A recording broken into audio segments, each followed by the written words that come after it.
Now, can you tell us, because I know we've been talking about all these different topics, can you tell us any projects you're working on here in the future? I mean, as far as, elaborate the names, artists that you are interviewing, or, beyond the Suge Knight thing, because everybody knows Suge Knight thing, like I said, is going to be the Holy Grail, and anybody else that you're interviewing right now that would... Yes, but here's the problem.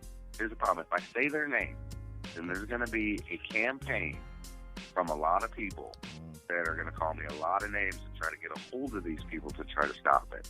So that's what's preventing me from saying who they are in the future. But I will say this. Love interest in Tupac's life. I sent the interview. People that knew Tupac and were made famous for articles that they wrote about Tupac, I'm in talks to interview. So I'm in a whole, I'm not hyping myself up, but the level of quality interviews that I'm starting to land in talks with now are a lot bigger than they were 2 years ago. I have nothing but love and respect for some of the outlaws. And, people like Gonzo and Badass, but, let's be honest here, they're not selling, like they used to. But there are people out there that are very, very relevant still today that I am in the works to talk to, so be on the lookout for it.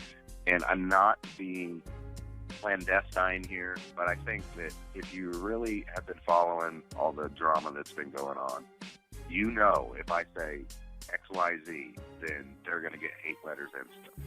And I'd rather go ahead and land the interview and lock it down and then throw that out there instead of doing it while I'm in talks. No. Getting these people. I can certainly appreciate that. I mean, you're right. I mean, this YouTube game, man, it's become dirty in the past year or so.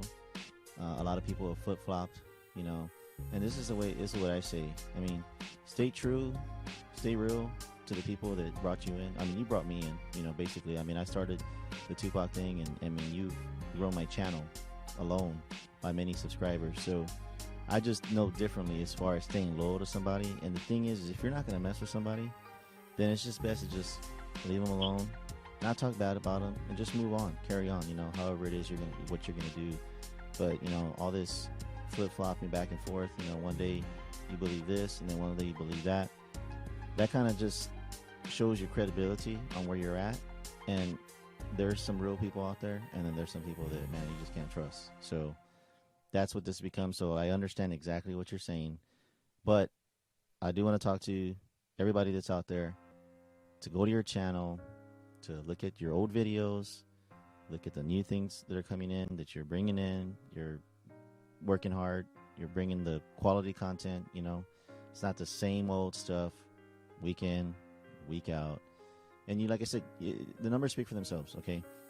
You got 31,000 subscribers. I mean, I'm sure you could have had a lot more, but like you said, there's this hate campaign that's out there that's being pushed by certain individuals that don't want to see your channel grow and want to, get people to not come to your channel. But you know what? People are going to speak for themselves. People are going to think for themselves. And they're not going to be swayed by this whole, witch hunt that they're on. So you can't talk about it. That's okay. But the people out there, I'm sure they can understand that. We're going to take one thing I can talk about is I do have a Frank Alexander interview that I've had since 2013 that's never seen the light of day. Oh, man. I do have an hour, about 40 minutes with Russell Poole, but only about 12 minutes of it have seen the light of day. So I still have interviews that they can't fucking stop now. I mean, obviously they can't stop the Russell Poole interview, and they can't stop the Frank Alexander interview. So I do have those. So I can talk about those. I have those, and I have a list on my desktop right now of interviews that I conducted that I never put out, because some of the interviews that I did were talking to 2 or 3 different people about one subject. I was going to go in that direction. Instead of just talking to one person, like, I know it's kind of a meme or a joke right now, like, was Tupac a blood? Instead of talking to one person about it, I was going to talk to 3 or 4 people about it and get their